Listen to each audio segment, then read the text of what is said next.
This is a good one. This is a good one. Ooh, Tilly, Annie. Oh, this is one of my favorite remixes I've found till now.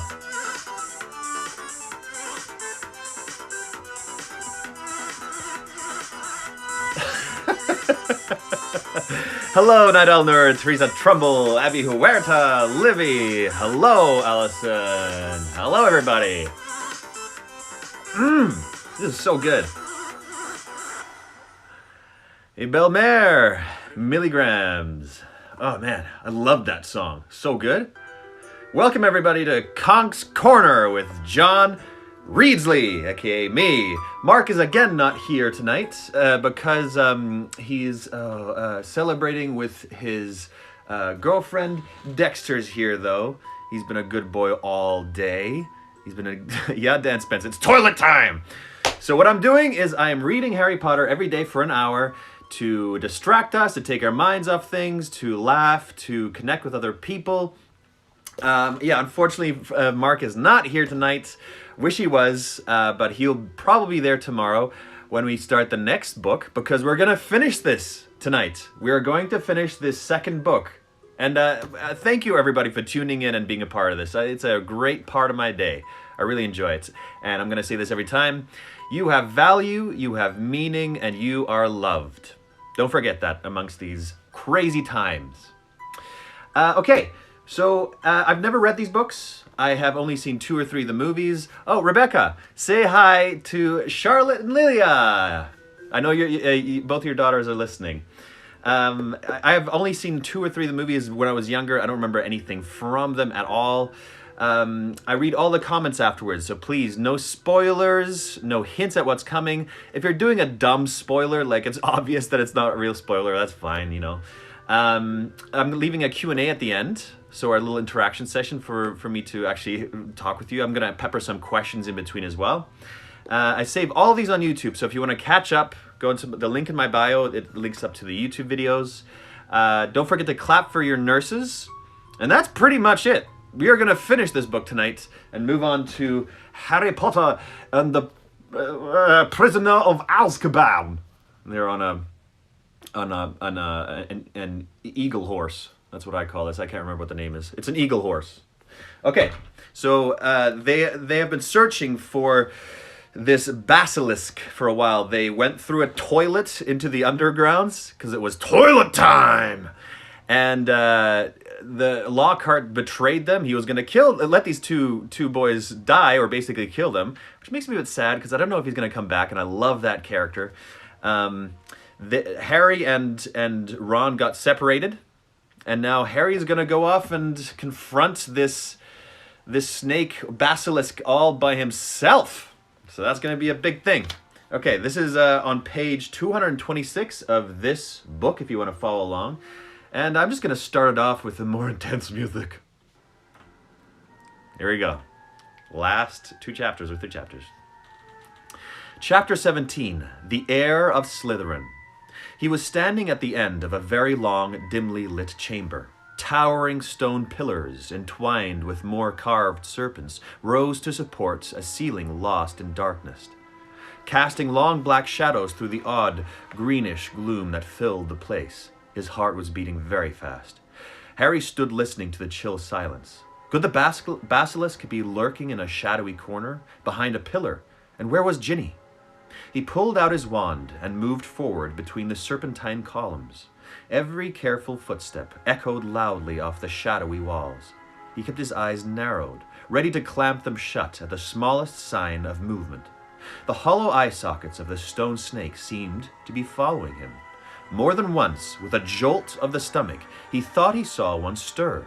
Then, as he drew level with the last pair of pillars, a statue high as the chamber itself loomed into view, standing against the back wall. Harry had to crane his neck to look up into the giant face above. It was ancient and monkey-like, with a long, thin beard that fell almost to the bottom of the wizard's sweeping stone robes, where 2 enormous gray feet stood on the smooth chamber floor. And between the feet, face down, lay a small, black-robed figure with flaming red hair. "Ginny!" Harry muttered, sprinting to her and dropping to his knees. "Ginny, don't be dead. Please, don't be dead." He flung his wand aside, grabbed Ginny's shoulders, and turned her over. Her face was white as marble and as cold, yet her eyes were closed, so she wasn't petrified. But then she must be... "Ginny, please wake up," Harry muttered desperately, shaking her. Ginny's head lolled hopelessly from side to side. Some soft voice. "She won't wake," said a soft voice. Harry jumped and spun around on his knees. A tall, black-haired boy was a bit intense, eh? A bit too intense, this music. Change it up, see if this is better. A tall, black-haired boy was leaning against the nearest pillar, watching. He was strangely blurred around the edges, as though Harry was looking at him through a misted window. But there was no mistaking him. "Tom? Tom Riddle?" Riddle nodded. "What? Thought this dude was dead. Or something. Or at least a grown-up or something." "Uh-oh." Riddle nodded, not taking his eyes off Harry's face. "What do you mean, she won't wake?" Harry said desperately. She's not... "She's still alive," said Riddle, "but only just." Harry stared at him. Tom Riddle had been at Hogwarts 50 years ago, yet here he stood, a weird, misty light shining about him, not a day older than 16. Are you a ghost?" Harry said uncertainly. "A memory," said Riddle quietly, "preserved in a diary for 50 years. He pointed towards the floor near the statue's giant toes. Lying open there was a little black diary Harry had found in Moaning Myrtle's bathroom. For a second, Harry wondered how it had got there, but there were more pressing matters to deal with.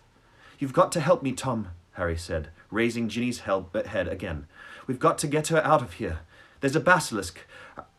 I don't know where it is, but it could be along any moment. Please, help me." Riddle didn't move. Harry, sweating, managed to hoist Ginny half off the floor and bent to pick up his wand again. But his wand was gone. "Did you see?" He looked up. Riddle was still watching him, twirling Harry's wand between his long fingers. "Oh, he's the baddie! He's the baddie! Oh, Tom Riddle! How dare you! How dare you betray Harry! How dare you!" "Thanks," said Harry, stretching out his hand for it. A smile curled at the corners of Riddle's mouth. He continued to stare at Harry, twirling the wand idly. "Listen," said Harry urgently, his knees sagging with Ginny's dead weight. "We've got to go. If the basilisk comes..."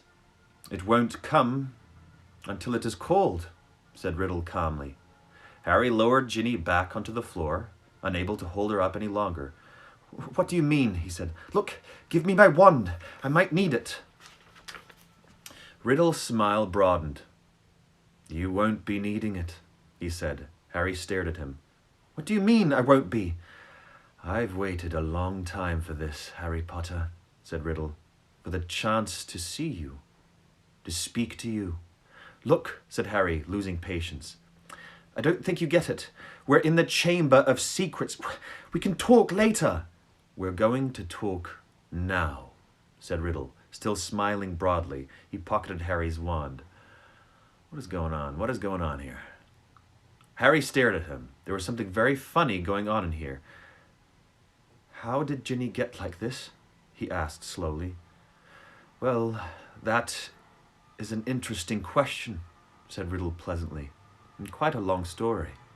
I suppose the real reason Ginny Weasley's like this is because she opened her heart and spilled all her secrets to an invisible stranger." "What are you talking about?" said Harry. "The diary," said Riddle. "My diary. Little Ginny's been writing in it for months and months, telling me all her pitiful worries and woes, how her brothers tease her, how she had to come to school with second-hand robes and books, how," Riddle's eyes glinted, "how she didn't think famous, good, great Harry Potter would ever like her."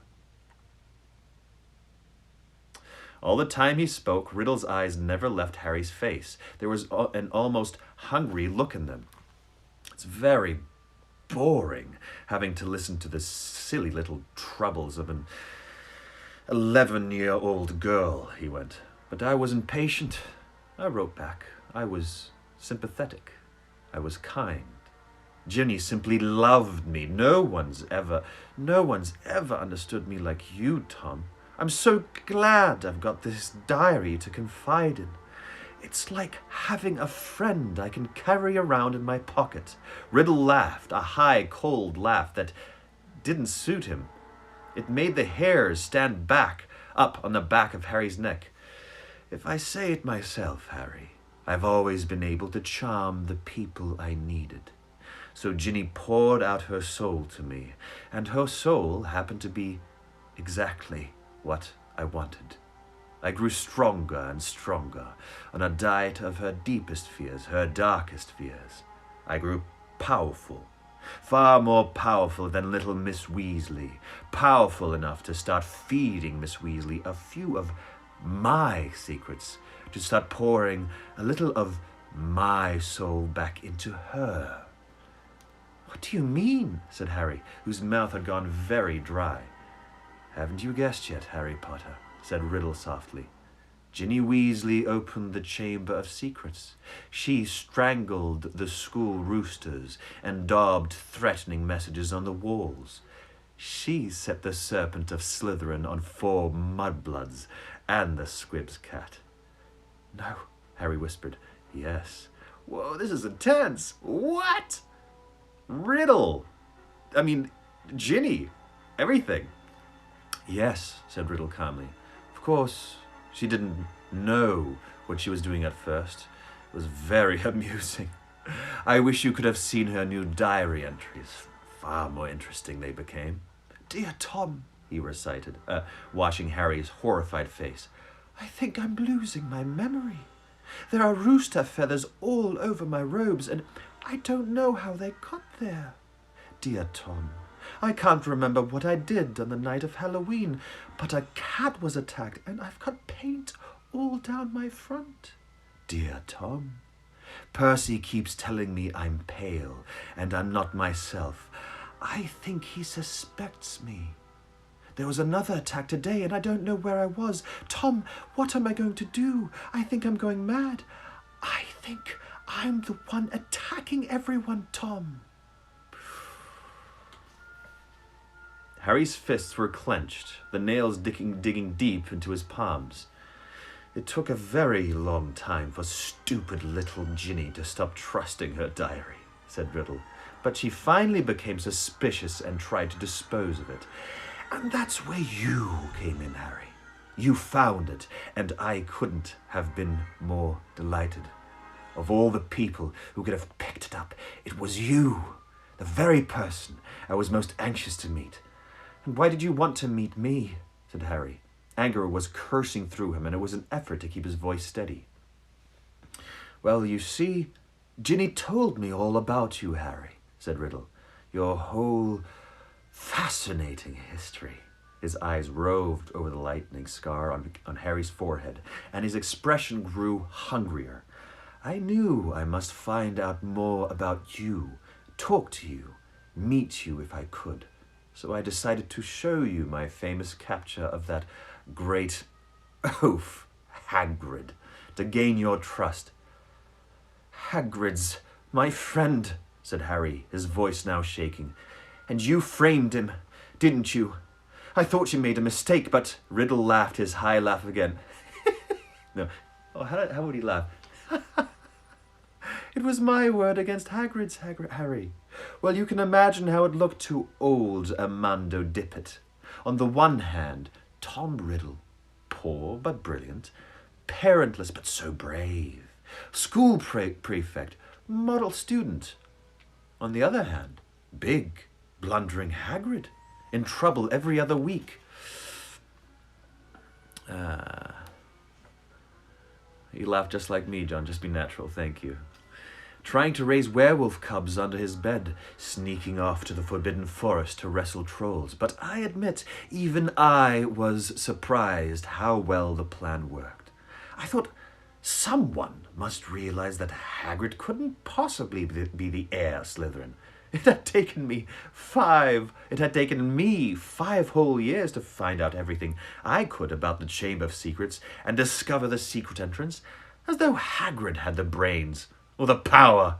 Only the Transfiguration teacher, Dumbledore, seemed to think Hagrid was innocent. He persuaded Dippet to keep Hagrid and train him as a gamekeeper. Yes, I think Dumbledore might have guessed. Dumbledore never seemed to like me as much as the other teachers did. I bet Dumbledore saw right through you. Yeah, he did. Yeah, he did, said Harry, his teeth gritted. Well, this is totally a trope of, I'm the evil guy and I will explain all. You need to know this before you die. Please understand my motivations before you lose the light out of your eyes, before I extinguish it. Well, he certainly kept an annoying close watch on me after Hagrid was expelled, said Riddle carelessly. I knew it wouldn't be safe to open the chamber again while I was still at school, but I wasn't going to waste these long years I'd spent searching for it.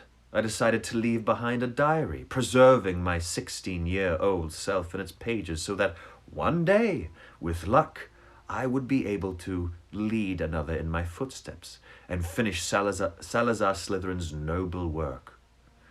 Well, you haven't finished it, said Harry triumphantly. No one's died this time, not even the cat. In a few hours, the mandrake draught will be ready, and everyone who was petrified will be all right again. Haven't I already told you, said Riddle quietly, that killing mudbloods doesn't matter to me anymore?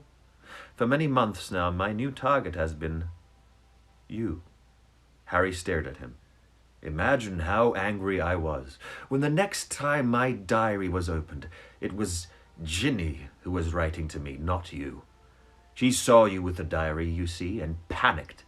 What if you found out how to work it, and I repeated all her secrets to you? What if, even worse, I told you who'd been strangling roosters? So the foolish little brat waited until your dormitory was deserted and stole it back.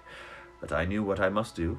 It was clear to me that you were on the trail of Slytherin's heir. From everything Ginny had told me about you, I knew you would go to any lengths to solve the mystery, particularly if one of your best friends was attacked. And Ginny had told me the whole school was buzzing because you could speak Parseltongue. Okay, man. This keeps going. And then I did this, and then, don't worry, I also will tell you the depths and the details of this part too. So I made Ginny write her own farewell on the wall and came down here to wait. She struggled and cried and became very boring, but there isn't much life left in her. She put too much into the diary, into me, enough to let me leave its pages at last. I've been waiting for you to appear since we arrived here. I knew you'd come. I've many questions for you, Harry Potter. Like what? Harry spat, fists still clenched. Well, said Riddle, smiling pleasantly, how is it that a baby with no extraordinary magical talent managed to defeat the greatest wizard of all time? How did you escape with nothing but a scar while Lord Voldemort's powers were destroyed? There was an odd red gleam in his hungry eyes now. Why do you care how I escaped? Said Harry slowly. Voldemort was after your time. Voldemort, said Riddle softly, is my past, present, and future, Harry Potter. He pulled Harry's wand from his pocket and began to trace it through the air, writing 3 shimmering words. Tom Marvolo Riddle. Then he waved the wand once, and the letters of his name rearranged themselves. I am Lord Voldemort.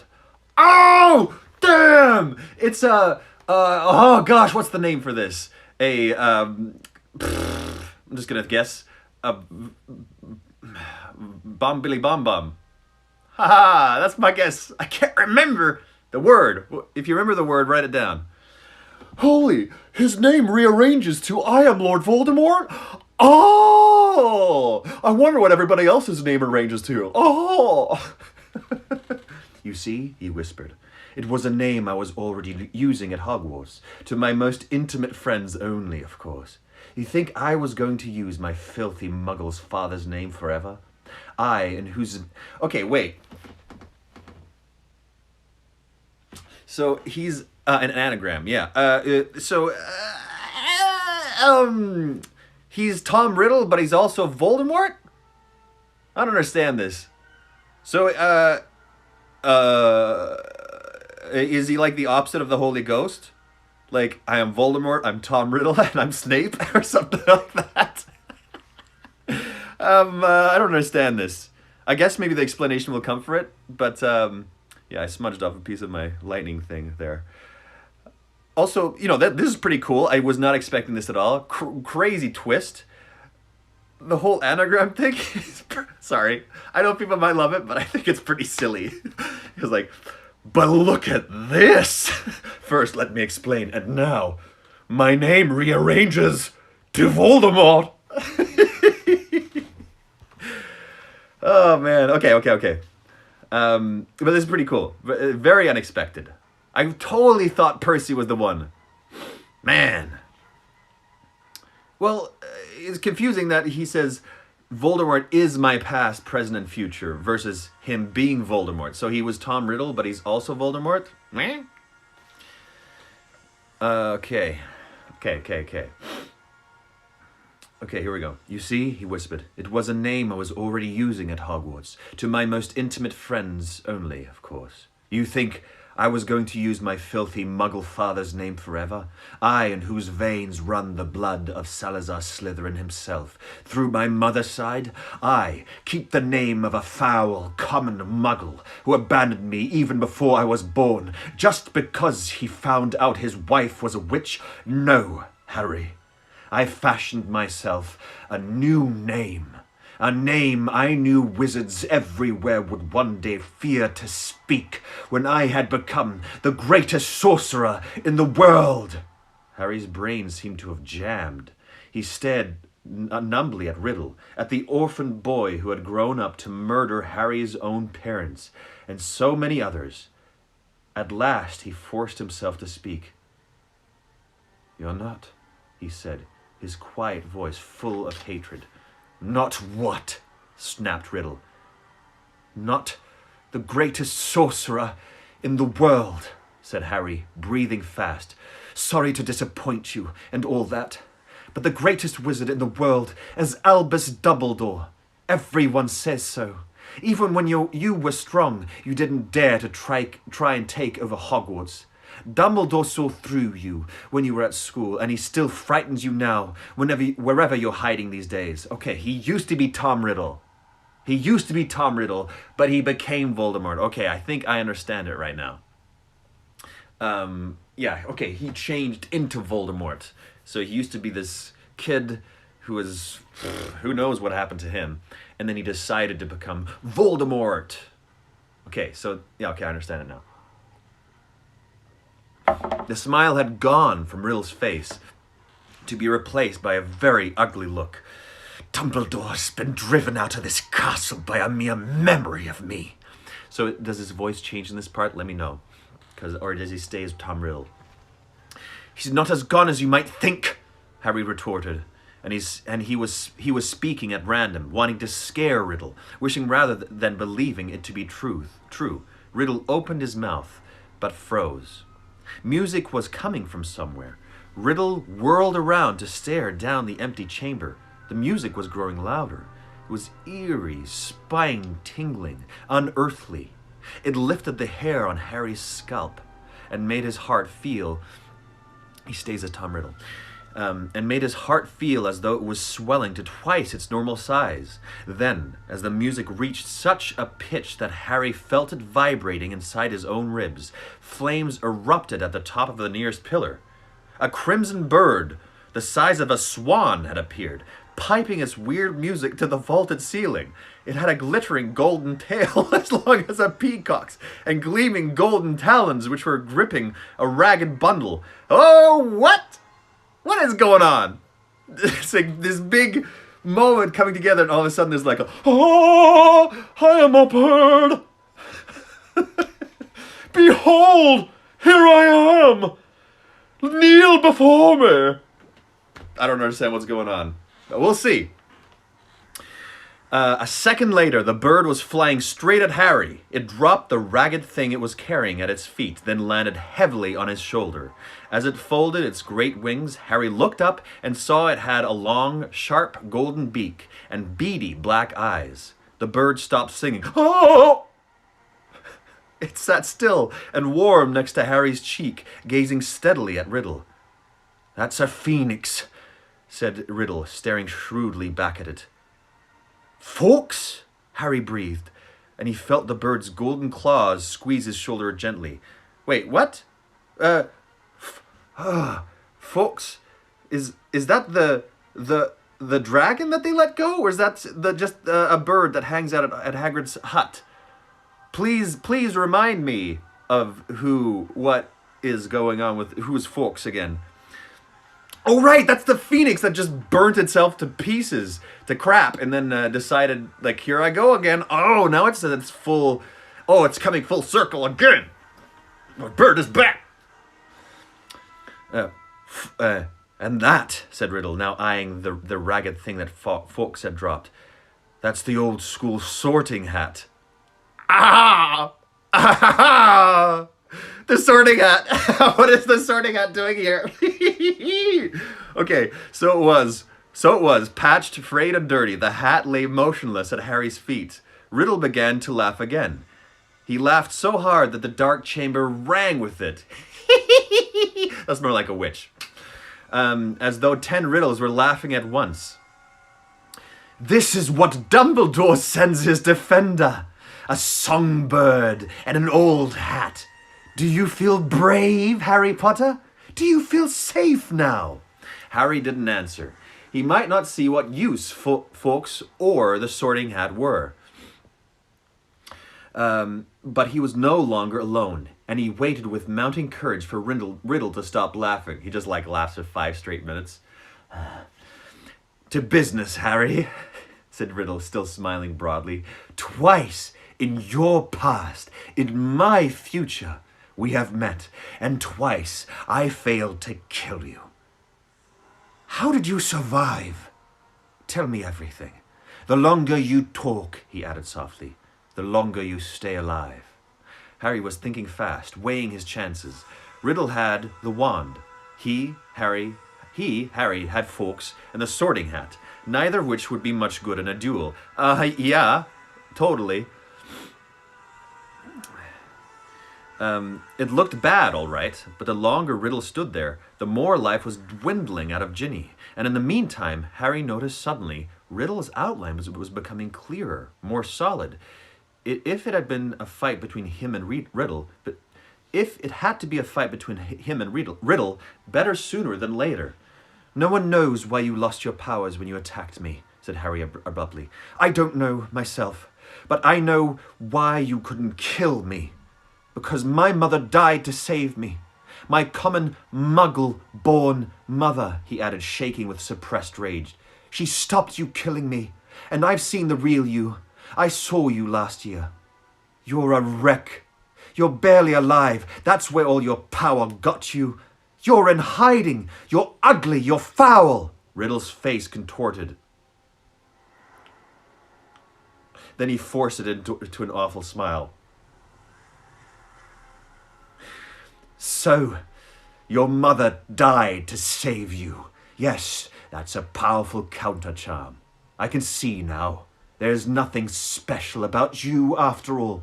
I wondered, you see, because there are strange likenesses between us, Harry Potter. Even you must have noticed.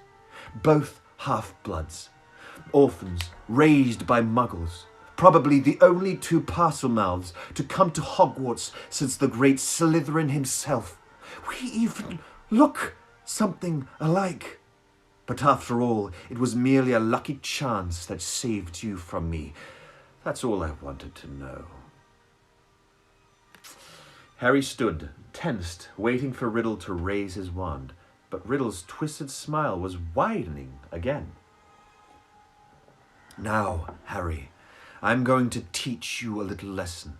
Let's match the powers of Lord Voldemort, heir of Salazar Slytherin, against famous Harry Potter, and the best weapons Dumbledore can give him. He cast an amused eye over Fawkes and the Sorting Hat, then walked away.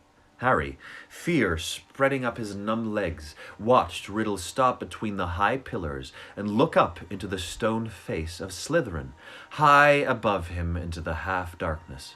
Riddle opened his mouth wide and hissed, "Sss." But Harry understood what he was saying. "Speak to me, Slytherin, greatest of the Hogwarts Four." Harry wheeled around to look up the statue, Fawkes swaying on his shoulder. Slytherin's gigantic stone face was moving. Ooh-wee. Horror-struck. Harry, there's a lot of unexpected things happening during this section. This is good. This is good stuff. Okay. Horror-struck, Harry saw his mouth opening wider and wider to make a huge black hole, and something was stirring inside the statue's mouth. Something was slithering up from its depths. Harry backed away until he hit the dark chamber wall, and as he shut his eyes tight, he felt Fawkes' wings sweep his cheek as he took flight. Harry wanted to shout, "Don't leave me!" But what chance did a phoenix have against the king of serpents? Something huge hit the stone floor of the chamber. Harry felt it shudder. He knew what was happening. He could sense it, could almost see the giant serpent uncoiling itself from Slytherin's mouth. Then he heard Riddle's hissing voice. "Kill him."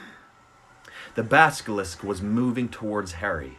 He could hear its heavy body slithering ponderously across the dusty floor. Eyes still tightly shut, Harry began to run blindly sideways, his hands outstretched, feeling his way. Riddle was laughing. Harry tripped. He fell hard onto the stone and tasted blood. The serpent was barely feet behind him, and he could hear it coming.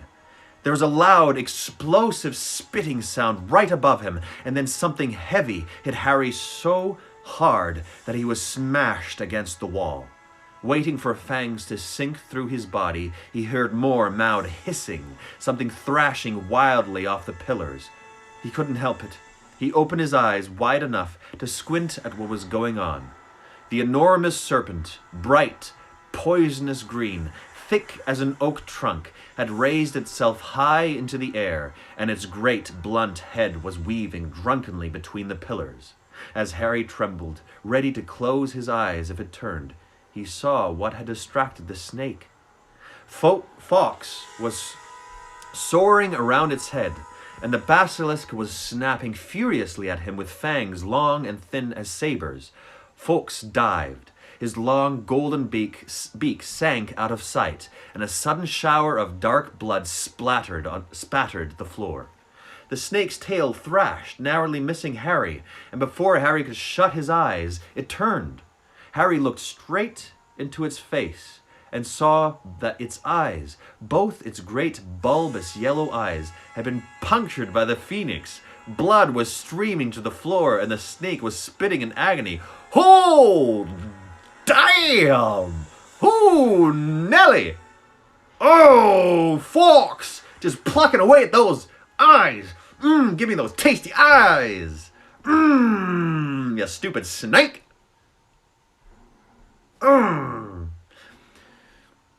No! Harry heard Riddle screaming, "Leave the bird! Leave the bird! The boy is behind you! You can still smell him!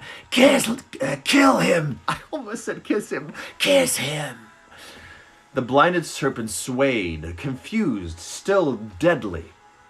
Fawkes was circling its head, piping his eerie song, jabbing here and there at the basilisk's scaly nose, and the blood poured from his ruined eyes. Ooh. Help me, Harry muttered wildly. Someone, anyone. The snake's tail whipped across the floor again. Harry ducked. Something soft hit his face. The basilisk had swept the sorting hand into Harry's arms. Harry seized it. It was all he had left, his only choice. He rammed it onto his head and threw himself flat onto the floor as the basilisk's tail swung over him again.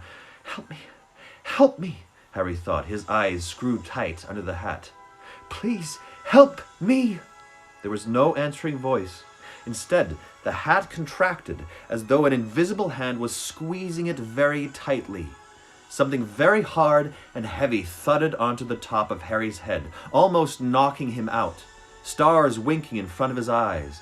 He grabbed the top of the hat to pull it off and felt something long and hard beneath it. A gleaming silver sword had appeared inside the hat, its handle glittering with rubies, the size of eggs. This music, huh? Kill the boy! Leave the bird! The boy is behind you! Sniff! Smell him! Harry was on his feet, ready.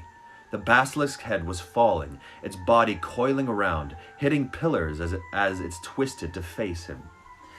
He could see the vast, bloody eye sockets, see the mouth stretching wide enough to swallow him whole, lined with fangs, long as a sword, thin, glittering, venomous. It lunged blindly. Harry dodged and hit the chamber wall. It lunged again, and its forked tongue lashed Harry's side. He raised the sword in both his hands.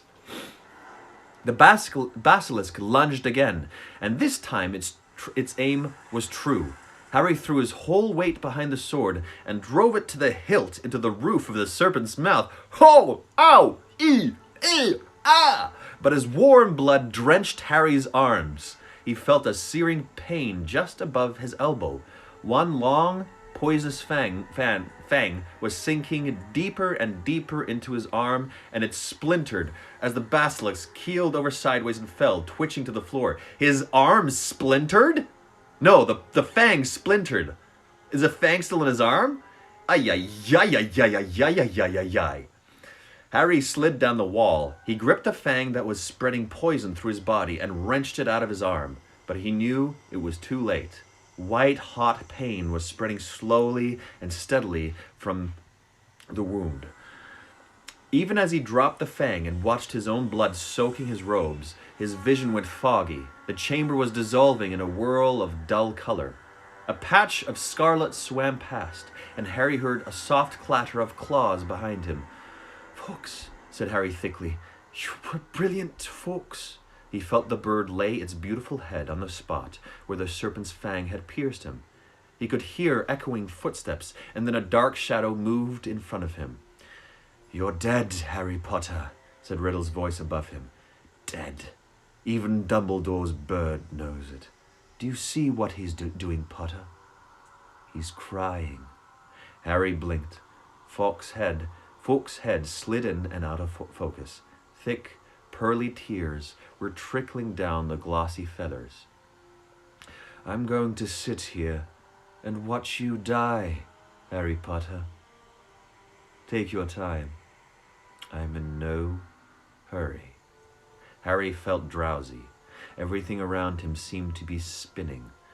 "So ends the famous Harry Potter," said Riddle's distant voice. "Alone in the Chamber of Secrets, forsaken by his friends, defeated at last by the Dark Lord he so unwisely challenged.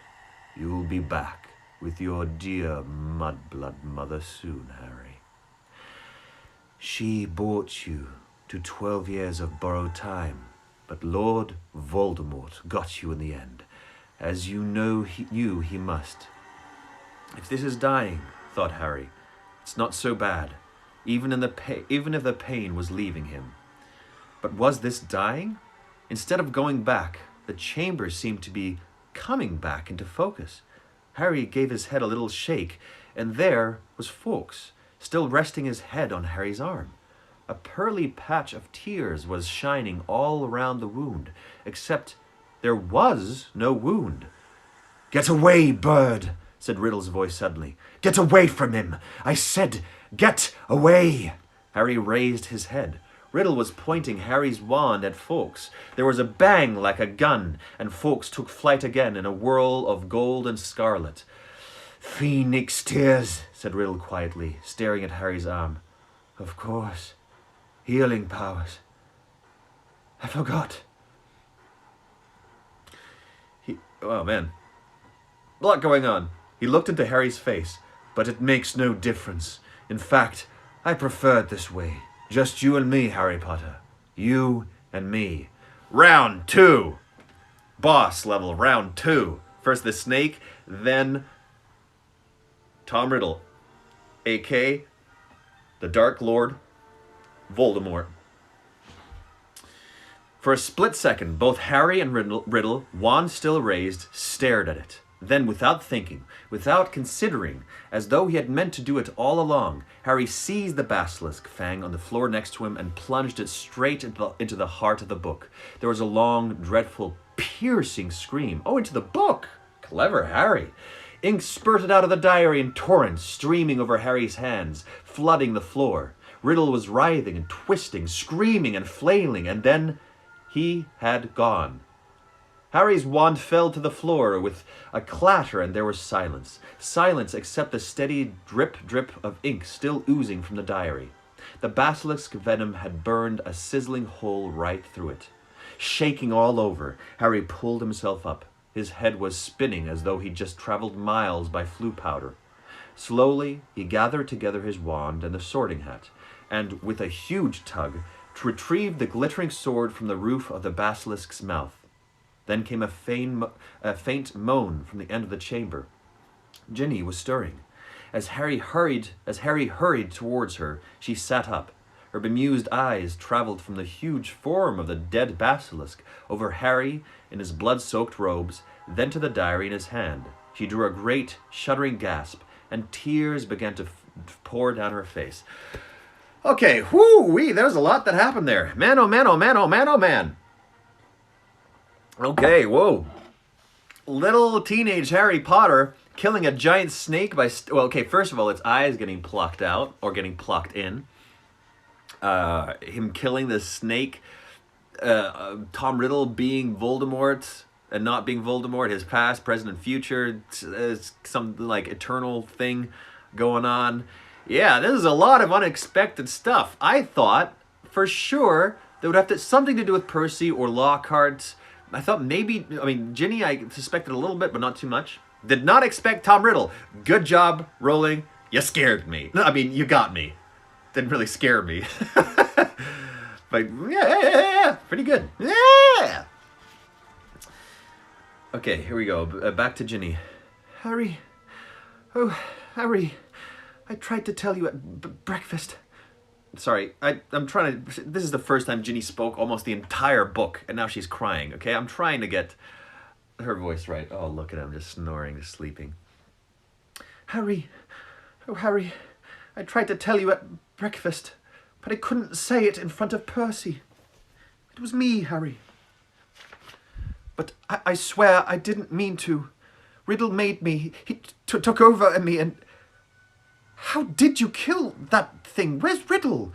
The last thing I remember is him coming out of the diary. It's all right, said Harry, holding up the diary and showing Ginny the fang hole. Riddle's finished. Look, him and the basilisk. Come on, Ginny, let's get out of here. I'm going to be expelled, Ginny wept as Harry helped her awkwardly to her feet. I've looked forward to coming to Hogwarts ever since Bill came, and now I'll have to leave, and what'll Mum and Dad say? I'm sorry, I'm not nailing her at all. Fawkes was waiting for them, hovering in the chamber entrance. Oh, gosh. Harry urged Ginny forward. They stepped over the motionless coils of the dead basilisk, through the echoing gloom, and back into the tunnel. Harry heard the stone doors close behind them with a soft hiss. After a few minutes' progress up the dark tunnel, a distant sound of slowly shifting rock keeps on turning. There he goes. Shifting rock reached Harry's ears. Run! Harry yelled, speeding up. Ginny's okay, I've got her. He heard Ron give a strangled cheer, and they turned the next bend to see his eager face staring through the sizable gap he had managed to make in the rockfall. "Ginny!" Ron thrust an arm through the gap in the rock to pull her through first. "You're alive! I don't believe it! What happened?" He tried to hug her, but Ginny held him off, sobbing. "But you're okay, Ginny," said Ron, beaming at her. "It's over now. Where did that bird come from?" Fawkes had swooped through the gap after Ginny. "He's Dumbledore's," said Harry, squeezing through himself. "And how come you've got a sword?" said Ron, gaping at the glittering weapon in Harry's hand. "I'll explain when I get out of here," said Harry, with a sideways glance at Ginny. "But later," Harry said quickly. He didn't think it was a good idea to tell Ron yet, who'd been opening the chamber, not in front of Ginny anyway. "Where's Lockhart?" "Back there," said Ron, grinning and jerking his head up to the tunnel toward the pipe. "He's in a bad way. Come and see." Led by Fawkes, whose wide scarlet wings emitted a soft golden glow in the darkness, they walked all the way back to the mouth of the pipe. Did Fawkes come through the toilet too? Did he just like squeeze himself through the toilet too? How did he come to get there? It's a bit of a Deus Ex Machina moment there, where he just showed up. Gilderoy Lockhart was sitting there, humming placidly to himself. "His memory's gone," said Ron. "The memory charm backfired. Hit him instead of us. Hasn't got a clue who he is, or where he is, or who we are. I told him to come and wait here. He's a danger to himself." Lockhart peered good-naturedly up at them all.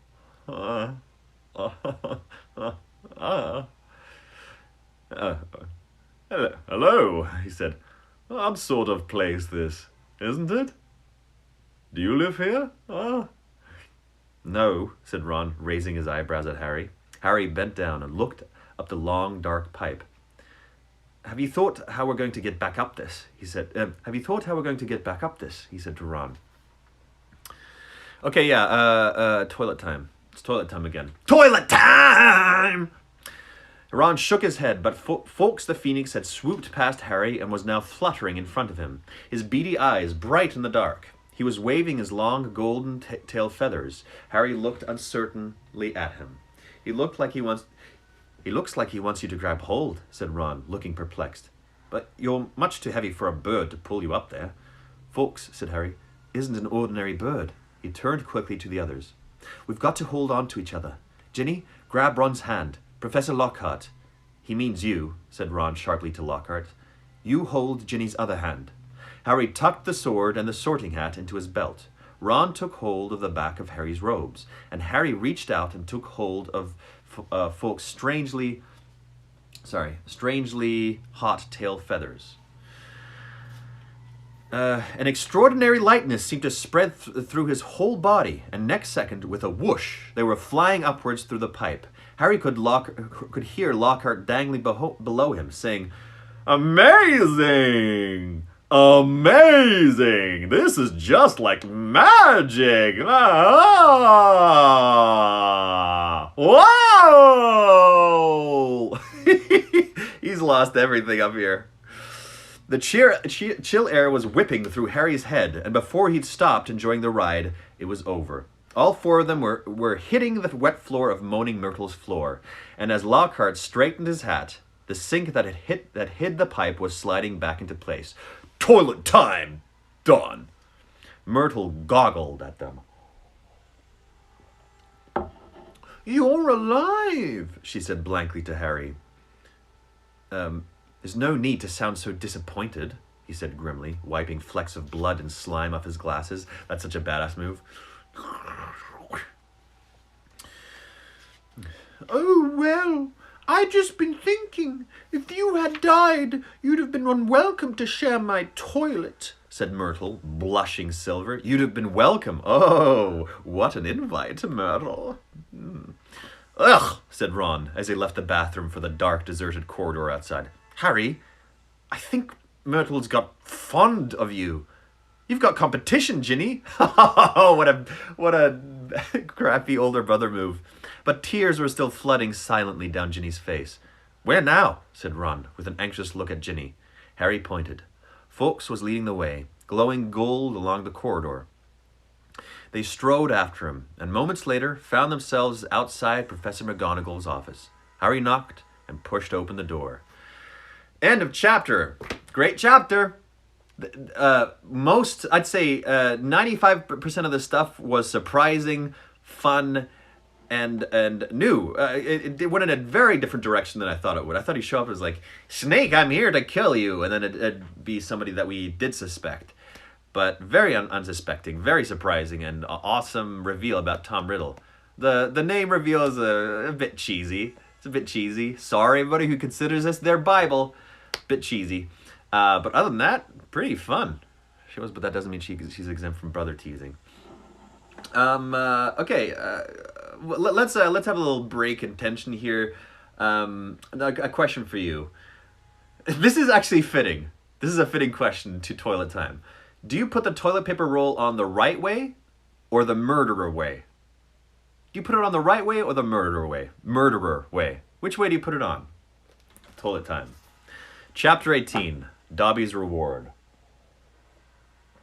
Dobby again. He was there at the beginning and at the end, and one time in the middle, right? We didn't get to see much.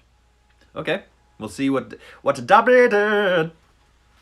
For a moment there was silence as Harry, Ron, Ginny, and Lockhart. Whoa, how much? Whoa, we got a bunch of pages left. Okay. For a moment there was silence as Harry, Ron, Ginny, and Lockhart stood in the doorway, covered in muck and slime, and in Harry's case, blood. Then there was a scream. Who's it? Ginny! No, sorry, that's wrong. Ginny! Ginny! Sorry, it was Mrs. Weasley, who had been sitting crying in front of the fire. She leapt to her feet, closely followed by Mr. Weasley, and both of them flung themselves on their daughter. Harry, however, was looking past them. Professor Dumbledore was standing by the mantelpiece, beaming. Whoa, he's back! Next to Professor McGonagall, who was taking great, steadying gasps, clutching her chest. Oh, that's nice. Nice, McGonagall. Fawkes went whooshing past Harry's ear and settled on Dumbledore's shoulder, just as Harry found himself and Ron being swept into Mrs. Weasley's tight embrace. Okay, so what was cool about this one is last time Dumbledore kind of showed up and really helped him out. He did have some help this time through Fawkes. Definite help in defeating that big snake. But Harry did most of the fighting in this one. So a step up. He gained another level. He's moving towards full form Harry. And Ron being swept into Mrs. Weasley's tight embrace. Who's this? Mrs. You saved her! You saved her! How did you do it? I think we'd all like to know that. Scotland. I think we'd all like to know that. I think we'd all like to know that. I'm losing everything, said Professor McGonagall weakly. Mrs. Weasley let go of Harry, who hesitated for a moment, then walked over to the desk and laid upon it the sorting hat, the ruby-encrusted sword, and what remained of Riddle's diary. I just wish the sorting hat would have said something during that fight. You were like, "Go for the throat!" or something like that. Then he started telling them everything. For nearly a quarter of an hour he spoke into the rapt silence. He told them about hearing the disembodied voice, how Hermione had finally realized that he was hearing a basilisk in the pipes, how he and Ron had followed the spiders into the forest, that Aragog had told them where the last victim of the basilisk had died, how he had guessed that Moaning Myrtle had been the victim, and that the entrance to the Chamber of Secrets might be in her bathroom. Very well, Professor McGonagall prompted him as he paused. So, you found out where the entrance was, breaking 100 school rules into pieces along the way, I might add. But how on earth did you all get out of there alive, Potter? So Harry, his voice now growing hoarse from all this talking, told them about Fawkes' timely arrival, and about the sorting hat, giving him the sword. But then he faltered. He had so far avoided mentioning Riddle's diary, or Ginny. She was standing with her head against Mrs. Weasley's shoulder, and tears were still coursing silently down her cheeks. Oh, what if they expelled her? Harry thought in panic. Riddle's diary didn't work anymore. How could they prove it had been he who'd made her do it all? Instinctively, Harry looked at Dumbledore, who smiled faintly, the firelight glancing off his old half-moon spectacles. What interests me, most, said Dumbledore gently. is how Lord Voldemort managed to enchant Ginny, when my sources tell me he is currently in hiding in the forests of Albania. Relief, warm, sweeping, glorious relief, swept over Harry. "What's that?" said Mrs. Weasley in a stunned voice. "You know who enchanted Ginny? But Ginny hasn't been, has she?"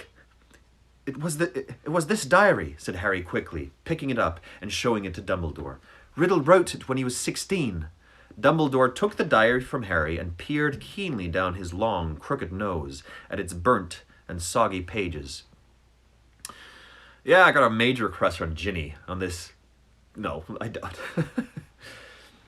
Soggy pages. Brilliant, he said softly. Of course, he was probably the most brilliant student Hogwarts has ever seen. He turned around to the Weasleys, who were looking utterly bewildered. Very few people know that Lord Voldemort was once called Tom Riddle. I taught him myself 50 years ago at Hogwarts. He sank so deeply into the dark arts, consorted with the very worst of our kind, underwent so many dangerous, magical transformations, that when he resurfaced as Lord Voldemort, he was barely recognizable. Hardly anyone connected Lord Voldemort with the clever, handsome boy who was once head boy here. "But Ginny," said Mrs. Weasley. "What's our Ginny got to do with him?" "His diary," Ginny sobbed. I've been writing in it, and he's been writing back all year." "Ginny," said Mrs. Weasley, flabbergasted. "Haven't I taught you anything? What have I always taught you? Never trust anything that can think for itself if you can't see where it keeps its brain. Why didn't you show me the diary to me, or your mother?" "What? Isn't Mrs. Weasley his mother? What's going on?" She's asking, why didn't you show it to the diary to me or your mother? Oh, it's Mr. Weasley. I'm sorry. No. Oh, yeah, okay. Why didn't you show the diary to me or your mother? A suspicious object like that. It was clearly full of dark magic. "I didn't know," sobbed Ginny. "I found it inside one of the books Mum got me. I thought someone had just left it there and forgotten about it." "Mrs. Weasley should go up to the hospital wing straight away," Dumbledore interrupted in a firm voice. "This has been a terrible ordeal for her. There will be no punishment. Older and wiser wizards than she have been hoodwinked by Lord Voldemort." By the way, we got 2-3 minutes left. I'm going to end the stream and start it right again. We're going to read through to the end of the book. I don't know. It might go another 20 minutes. Who knows? We got 2 minutes left on this stream. He strode over to the door and opened it. "Bed rest and perhaps a large steaming mug of hot chocolate. I always find that cheers me up," he added, twinkling kindly down at her. "You will find that Madame Pomfrey is still awake. She's just given out mandrake juice. I dare say the Basilisk's victim will be waking up at any moment." "So, Hermione's okay?" said Ron brightly. "There has been no lasting harm done," said Dumbledore. Mrs. Weasley, I think Ron's got a little crush. I think so. Mrs. Weasley let Ginny out, and Mr. Weasley followed, still looking deeply shaken. "You know, Minerva," Professor Dumbledore said thoughtfully to Professor McGonagall, "I think all this merits a good feast. Might I ask you to go and alert the kitchens?" "Right," said Professor McGonagall crisply, also moving to the door. "I leave you to deal with Potter and Weasley, shall I?" "Certainly," said Professor Dumbledore. Okay, we're going to end it and going to start right away. Okay? See you in a second. We're back. Okay. We've got, I'm going to wait a little second for everybody to log back on. We're going to finish these, how many pages we got left? We got 9 pages. Might take a little bit. He totally miscalculated. That's all good. We're gonna have an extra long session today. because this book deserves it. Time to cheer. Cheers, Rachel being basic. 9 pages left. Cheering! Yay! Okay, just waiting a second for everybody else to join back in before we continue. It's a great start to the long weekend. Oh yeah, it's long weekend. Everything is the same nowadays. Nice try, nurse. Oh yeah, nurses! Yay! Cheer! Cheer for the nurses! Cheer! Nurses! Nurses! I'm gonna put on this sweet beat again for them. Come on, let's go. Cheer for the nurses. Nurses, nurses, nurses, nurses, nurses, nurses, nurses, nurses, nurses, nurses, nurses, nurses.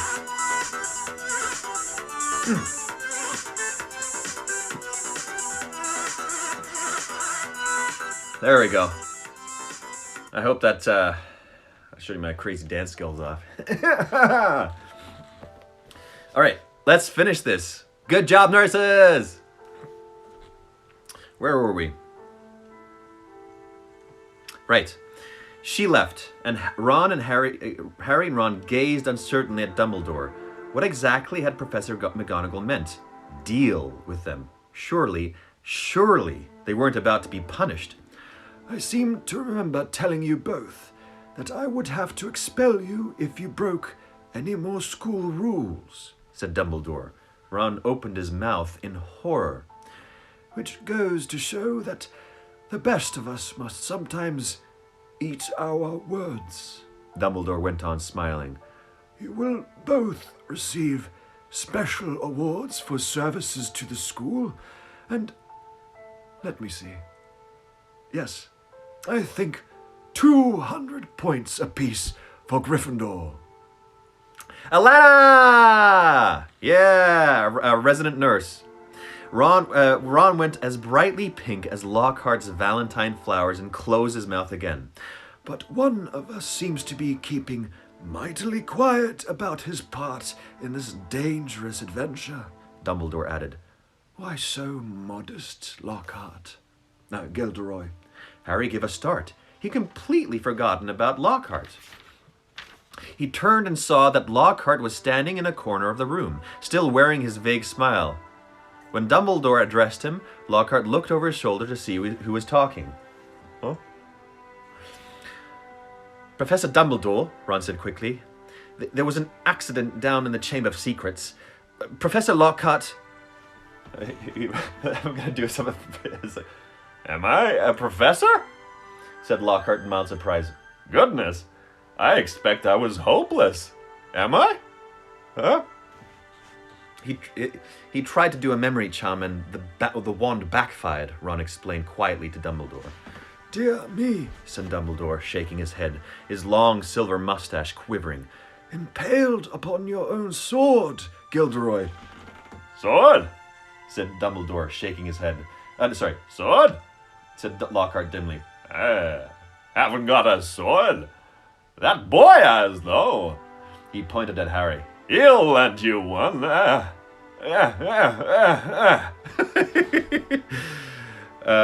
Wouldn't you mind taking Professor Lockhart up to the hospital wing too? Dumbledore said to Ron. I'd like a few more words with Harry. Is that Dumbledore voice good? Is there anything you want to change on that? Because he's going to come up a lot throughout all this. Lockhart ambled out. Ron cast a curious look back at Dumbledore and Harry as he closed the door. Dumbledore crossed to one of the chairs by the fire. Sit down, Harry, he said, and Harry sat, feeling unaccountably nervous. First of all, Harry, I want to thank you, said Dumbledore, eyes twinkling again. You must have shown me real loyalty down in the chamber. Nothing but that could have called folks to you. He stroked the phoenix, which had fluttered down onto his knee. Harry grinned awkwardly as Dumbledore watched him. And so, you met Tom Riddle, said Dumbledore thoughtfully. I imagine he was most interested in you. Suddenly, something was nagging at Harry came tumbling out of his mouth. Professor Dumbledore, Riddle said I'm like him. Strange likenesses, he said. Did he know? said Dumbledore, looking thoughtfully under his thick silver eyebrows at Harry. And what do you think, Harry? I don't think I'm like him, said Harry, more loudly than he intended. I mean, I'm in Gryffindor. But he fell silent, a lurking doubt resurfacing in his mind. Professor, he started again after a moment. The Sorting Hat told me I'd have done well in Slytherin. Everyone thought I was Slytherin's heir for a while, but because I can speak Parseltongue. You can speak Parseltongue, Harry, said Dumbledore calmly, because Lord Voldemort, who is the last remaining descendant of Salazar Slytherin, can speak Parseltongue. Unless I'm much mistaken, he transferred some of his own powers to you the night he gave you that scar. Not something he intended to do, I'm sure. Voldemort put a bit of himself in me, Harry said, thunderstruck. It certainly seems so. So I should be in Slytherin, Harry said, looking desperately into Dumbledore's face. The Sorting Hat could see Slytherin's power in me, and it put you in Gryffindor, said Dumbledore calmly. Listen to me, Harry.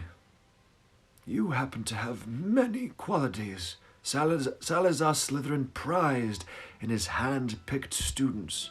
His own very rare gift, Parseltongue. Resourcefulness, determination, a certain disregard for rules, he added, his mustache quivering again. Yet the Sorting Hat placed you in Gryffindor. You know why that was. Think. It only put me in Gryffindor, said Harry in a defeated voice, because I asked you not to go to Slytherin. Exactly, said Dumbledore, beaming once more, which makes you very different from Tom Riddle. It is our choices, Harry, that show what we truly are, far more than our abilities. Harry sat motionless in his chair, stunned. If you want proof, Harry, that you belong in Gryffindor, I suggest you look more closely at this. Dumbledore reached across to Professor McGonagall's desk, picked up the blood-stained silver sword, and handed it to Harry.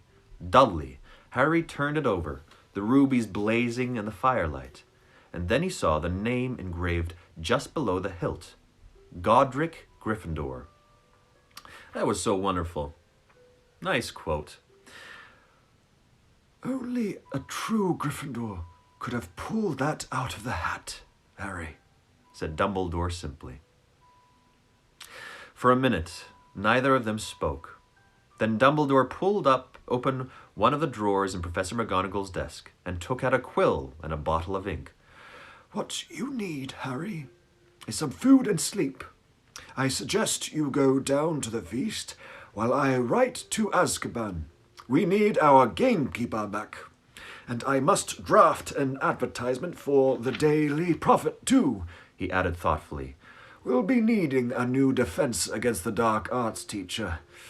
Dear me, we do seem to run through them, don't we? That's true. Oh, yeah. Harry got up and crossed to the door. He just reached for the handle, however, when the door burst open so violently that it bounced back off the wall. Lucius Malfoy stood there, fury in his face, and cowering under his arm, heavily wrapped in bandages, was Dobby. Good evening, Lucius, said Dumbledore pleasantly. Mr. Malfoy almost knocked Harry over as he swept into the room. Dobby was scurrying in after him, crouching at the hem of his cloak, a look of abject terror on his face. So, said Lucius Malfoy, his cold eyes fixed on Dumbledore, you've come back. The governor's suspended you, but you still saw fit to return to Hogwarts. Well, you see, Lucius, said Dumbledore, smiling serenely, the other 11 governors contacted me today. It was something like being caught in a hailstorm of owls, to tell the truth. They'd heard that Arthur Weasley's daughter had been killed and wanted me back here at once. They seemed to think I was the best man for the job after all. Very strange tales they told me, too. Several of them seemed to think that you had threatened to curse their families if they didn't agree to suspend me in the first place. Mr. Malfoy went even paler than usual, but his eyes were still slits of fury. "So, have you stopped the attacks yet?" he sneered. "Have you caught the culprit?" "We have," said Dumbledore with a smile. "Well," said Malfoy sharply, "who is it?" "The same person as last time, Lucius," said Dumbledore. "But this time, Lord Voldemort was acting through somebody else, by means of this diary." He held up the small book with a large hole through the center, watching Mr. Malfoy closely. Harry, however, was watching Dobby. The elf was doing something very odd, his great eyes fixed meaningfully on Harry. He kept pointing at the diary, then at Mr. Malfoy, and then hitting himself hard on the head with his fist. "I see," said Mr. Malfoy slowly to Dumbledore. I see," said Mr. Malfoy slowly to Dumbledore. "A clever plan," said Dumbledore in a level voice, still staring Malfoy straight in the eye. "Because if Harry here," Mr. Malfoy shot Harry a swift, sharp look, "and his friend Ron hadn't discovered this book, why, Ginny Weasley might have taken all the blame. No one would ever have been able to prove she hadn't acted of her own free will." Mr. Malfoy said something, his face suddenly mask-like. "And imagine," Dumbledore went on, "what might have happened then. The Weasleys are one of our most prominent, pure-blood families. Imagine the effect on Arthur Weasley and his Muggle Protection Act if his own daughter was discovered attacking and killing Muggleborns. Very fortunate the diary was discovered, and Riddle's memories wiped from it. Who knows what the consequences might have been otherwise." Mr. Malfoy forced himself to speak. "Very fortunate," he said stiffly. And still behind his back, Dobby was pointing, first to the diary, then to Lucius Malfoy, then punching himself in the head. And Harry suddenly understood. He nodded at Dobby, and Dobby backed into a corner, now twisting his ears in punishment. "Don't you want to know how Ginny got hold of the diary, Mr. Malfoy?" Lucius Malfoy rounded on him. "How should I know how the stupid little girl got hold of it?" he said. "Because you gave it to her," said Harry, "in Flourish and Blots. You picked up her old Transfiguration book and slipped the diary inside, didn't you?" He saw Mr. Malfoy's white hands clench and unclench. "Prove it," he hissed. "Oh, no one will be able to do that," said Dumbledore, smiling at Harry. "Not now Riddle has vanished from the book. On the other hand, I would advise you, Lucius, not to go giving out any more of Lord Voldemort's old school things. If any more of them find their way into innocent hands, I think Arthur Weasley, for one, will make sure they are traced back to you." Lucius Malfoy stood for a moment, and Harry distinctly saw his right hand twitch as though he was longing to reach for his wand. Instead, he turned to his house elf. "We're going, Dobby." He reached open the door, and as the elf came hurrying up to him, he kicked him right through it. Wow! They could hear Dobby squealing with pain all along the corridor. Harry stood for a moment, thinking hard. Then it came to him. "Professor Dumbledore," he said hurriedly, "can I give that diary back to Mr. Malfoy, please?" "Certainly, Harry," said Dumbledore calmly. "But hurry, the feast, remember." Harry grabbed the diary and dashed out of the office. He could hear Dobby's squeals of pain receding round the corner. Quickly, wondering if this plan could possibly work, Harry took off one of his shoes, pulled off his slimy, filthy sock, and stuffed the diary into it. Then he ran down the dark corridor. He caught up with him atop the stairs. "Mr. Malfoy," he gasped, skidding to a halt. "I've got something for you." And he forced the smelly sock into Lucius's Malfoy's hand. "What the—" Master Malfoy ripped the sock off the diary, threw it aside, then looked furiously from the ruined book back to Harry. "You'll meet the same sticky end as your parents one of these days, Harry Potter," he said softly. "They were meddlesome fools, too." He turned to go. "Come, Dobby!" "I said, come!" But Dobby didn't move. He was holding up Harry's disgusting, slimy sock, and looked at it as though it were a priceless treasure. Why is there fried chicken in the background?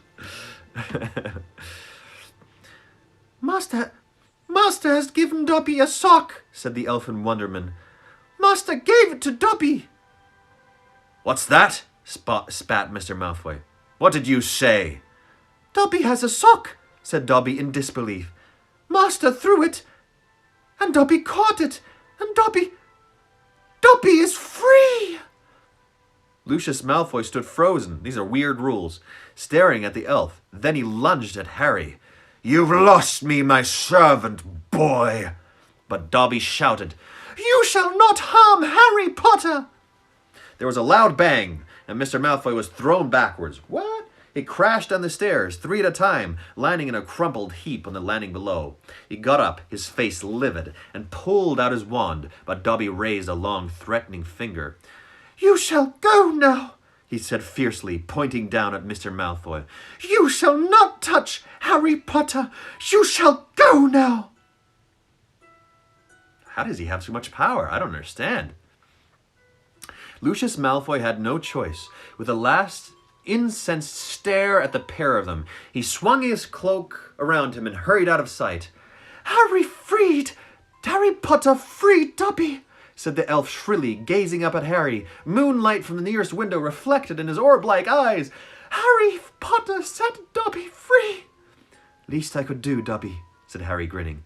"Just promise never to try and save my life again." The elf's ugly brown face split suddenly into a wide, toothy smile.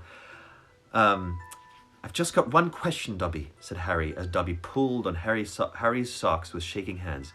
"You told me all this had nothing to do with he who must not be named, remember?" "Well, it was a clue, sir," said Dobby, his eyes widening, as though this was obvious. "Dobby was giving you a clue. The Dark Lord, before he changed his name, could be freely named, you see." "Right," said Harry weakly. "Well, I'd better go. There's a feast, and my friend Hermione should be awake by now." Dobby threw his arms around Harry's middle and hugged him. "Harry Potter is greater by far than Dobby knew," he sobbed. "Farewell, Harry Potter." And with a final loud crack, Dobby disappeared. Got a little bit left. Ooh, we're going long today. We're going long. Harry had been to several Hogwarts feasts, but never one quite like this. Everybody was in their pajamas, and the celebrations lasted all night. Harry didn't know whether the best bit was Hermione running toward him, screaming, "You solved it! You solved it!" or Justin hurrying over from the Hufflepuff table to wring his hand and apologize endlessly for suspecting him, or Hagrid turning up at 3:30, cuffing Harry and Ron so hard on the shoulders that they were knocked into their plates of trifle, or his and Ron's 400 points for Gryffindor securing the house cup for the second year running, or Professor McGonagall standing up to tell them all that the exams had been cancelled as a school treat. "Oh no," said Hermione. Or Dumbledore announcing that, unfortunately, Professor Lockhart would be unable to return that next year, owing to the fact that he needed to go away and get his memory back. So he might be back. Ooh. Quite a few of the teachers joined in the cheering that greeted this news. He might be back. I do have other plans, like eating food. "Shame," said Ron, helping himself to a jam donut. It was starting to grow on me. Me too. The rest of the summer term passed in a haze of blazing sunshine. Hogwarts was back to normal, with only a few small differences. Defense against the dark arts classes were cancelled. Ron, "But we've had plenty of practice at that anyway," Ron told a disgruntled Hermione. And Lucius Malfoy had been sacked as a school governor. Nice. Draco was no longer strutting around the school as though he owned the place. On the contrary, he looked resentful and sulky. On the other hand, Ginny Weasley was perfectly happy again. Too soon, it was time for the journey home on the Hogwarts Express. Harry, Ron, Hermione, Fred, George, and Ginny got a compartment to themselves. They made the most of the last few hours, in which they were allowed to do magic before the holidays. They played Exploding Snap, set off the very last of Fred and George's filibuster fireworks, and practiced disarming each other by magic. Harry was getting very good at it. They were almost at King's Cross when Harry remembered something.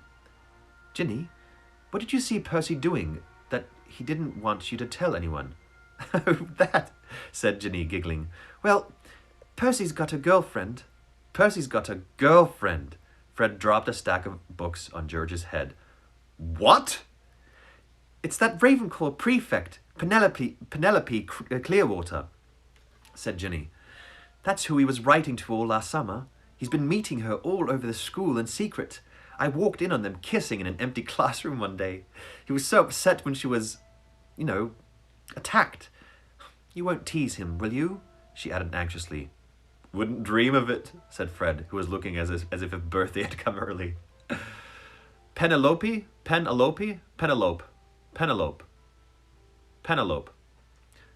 "Definitely not," said George, sniggering.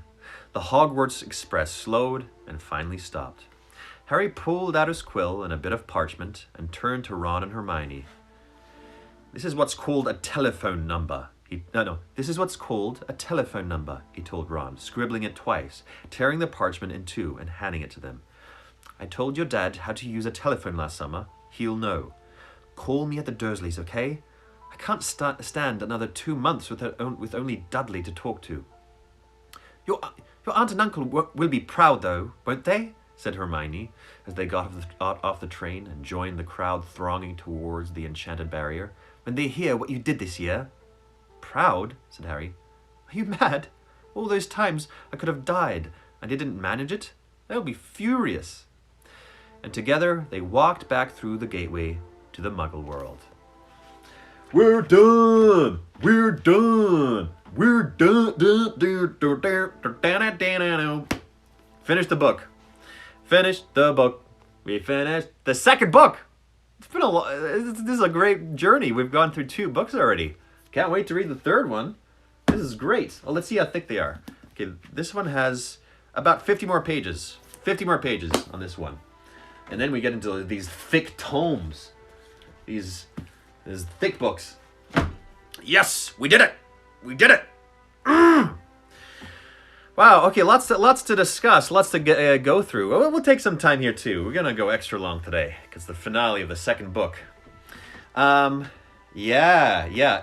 Nice throwing us off the trail with thinking that Percy was doing something, but he was just writing his girlfriend, and thinking that Ginny just saw something, but really she was the one doing it. Man, and that fight in the basement, it surprised me. It went different places that didn't expect. Good job, J.K. Rowling. This is the only thing is that they took Hermione out of the end. She wasn't part of the original 3 going on the adventure. She was just like lying. I almost said constipated. Toilet time. Just lying. Oh gosh, what's the word? Not constipated, not castrated, but paralyzed. I don't know. I was thinking of C words. But yeah, she wasn't in the end part a lot. And I think they could have shown more of the friendship. I think they needed to show Harry coming into his own, almost like taking on him alone. Because Ron got left out too. He didn't really do much except for watch over Lockhart. Do you have any questions, thoughts about anything that we went through? Voices, suggestions? I'm still open to suggestions. I'm open to see how I can build on characters and voices, make them more accurate. Besides Crabbe and Goyelle, that's not going to happen. I'm sorry. And also I said this to somebody, Hedwig, he has to earn my respect to have a proper voice. Till now, he's done nothing but deliver mail, okay? If you love Hedwig so much, he has to earn a voice for me. So it's still going to be an owl that hasn't learned to hoot yet, okay? So deal with it. Okay, are you going to find an anagram for your name now so you can become a Dark Lord. Find an anagram. Oh, find an anagram. Oh, I don't know what that would be. John Voth. I'll leave it up to you. You pretty creative people in here.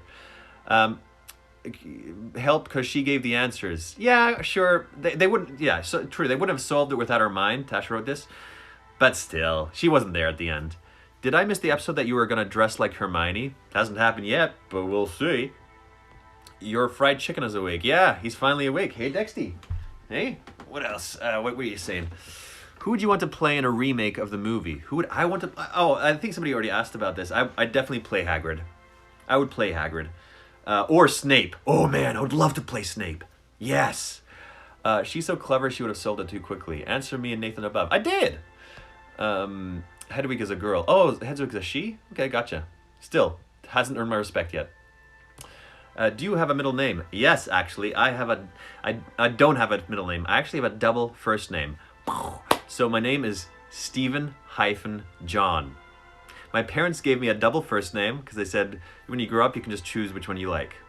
And everybody, including my family, called me John, or when I was growing up, Johnny. I don't know, that Stephen never happened, so I'm a Stephen as well. Are you taking Easter off or reading tomorrow? I'm reading every day. Reading every day. No offense, but your Ginny voice could use some work. I know. Thank you. This has been a running theme throughout this book. I'm trying to figure it out, and I will figure it out. Thank you very much, Rebecca. You make a great Lockhart. Thank you. Yeah, Lockhart. I look more like James Potter. Who's that? Stephen. There's no replacement for Snape other than Alan Rickman. Oh, yeah, Alan Rickman. Oh, so sad about him. Snape voice is perfect. Thank you very much. I appreciate that. Okay, this has been a great journey. Might still Stephen John with a V. I've enjoyed this so much. I know we're just in the second book, but this has been a great time. For me, it gives me some structure throughout my day, something to look forward to. I hope it gives you something to look forward to. This is really great. It's had a little community here. I'm getting to know people. I hope you're getting to know each other as well. And I just want to reinforce that, you might not feel like you're doing much, but just know you still have value, and that doesn't get lost just because you're sitting around. I will continue on. There's a few things I want to try in the coming weeks. I'm experimenting with this structure of streaming. I've never done it before, but I'm liking it. So I'm just going to be experimenting. I'm always open to feedback, very open. James Potter is Harry's dad. Oh, gotcha. I wouldn't want to play James Potter. Favorite book so far out of the two? I like the beginning of the first book because everything was new and surprising, but I like the second book better at the moment. Except there wasn't like the whole friendship, we're doing this at the end thing together that the first book had. This has been such a fun, safe space to come out. Good. I'm glad. I dyed my hair today, so I did something. We believe in you, Steve. Thanks, Steve. Okay, thank you very much. All right, we went a full half hour. Hey, Dexty. Hey. Okay, I will see you all tomorrow. Please go follow my brother for some art. Mike Voth, 1984. Noble Byron, he reads Game of Thrones every day. Reach out to people, ask them how they're doing if you haven't talked to them in a while. Thanks for doing this. Best thing about quarantine. Thanks, Carrie. Appreciate that. We also I have a little surprise coming up in 3 days. I think that'll be very fun. Just stay tuned. I'll tell you more about it tomorrow or the day after. Thank you for all this. It's amazing to me that you avoided spoilers for so long. Yeah, I know. Aside from the first book, there's a couple of things there. But see you, everybody. Thanks for tuning in. I'll see you tomorrow for Conk's Corner with John Reedsley for Harry Potter and the Prisoner of Azkaban. Bye.